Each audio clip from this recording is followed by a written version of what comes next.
17. आलू पराठा बनवताना बटाट्याच्या सारणमध्ये थोडा लोणच्याचा मसालाही घालावा. पराठा मस्त चविष्ट बनतात. 18. कसुरी मेथी विकत घेताना खूप महाग मिळते. अशा वेळी आपण कसुरी मेथी घरीच तयार करू शकतो.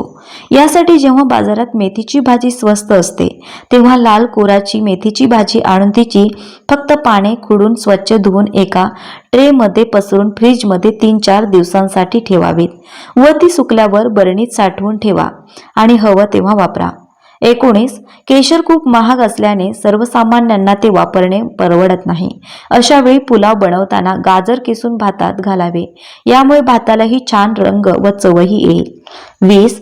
कचऱ्याचा डब्बा वेळोवेळी स्वच्छ करावा व डब्यात प्लास्टिक बॅग ठेवावी म्हणजे कचऱ्याचा डब्बा खराब होणार नाही व यामुळे घरात जुळे मुंग्याही होणार नाही. 21. दमट हवामान असल्याने घरात कुबट वास येत असेल तर घरातील कोपऱ्यांमध्ये बेकिंग सोडा टाका, वास निघून जाईल. 22. कपाटात जास्त वेळ गरम कपडे किंवा उबदार ब्लँकेट ठेवल्याने कपाटाचा कुबट वास येऊ लागतो. अशा वेळी कपाटात कपड्यांसोबत रिकाम्या परफ्यूमची बाटली ठेवावी. जेव्हाही तुम्ही कपडे बाहेर काढाल तेव्हा चांगला वास येईल. 23. भजी पुऱ्या किंवा इतर तळणीचे पदार्थ तळल्यानंतर तेल काळे पडते. अशा वेळी हे तेल गरम करायला ठेवून त्यात थोडा शिजवलेला भात घाला. 2 ते 3 मिनिटे तेल गरम करून गॅस बंद करावा. तेलातील सर्व काळे कण भाताला चिटकून जातील.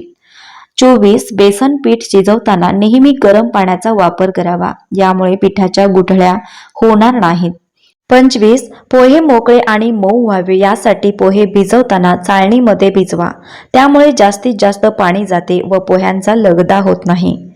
26. छोले भिजवताना त्यासोबत थोडी चणा डाळही भिजत घाला म्हणजे छोलेची भाजी चविष्ट आणि घट्टही होते.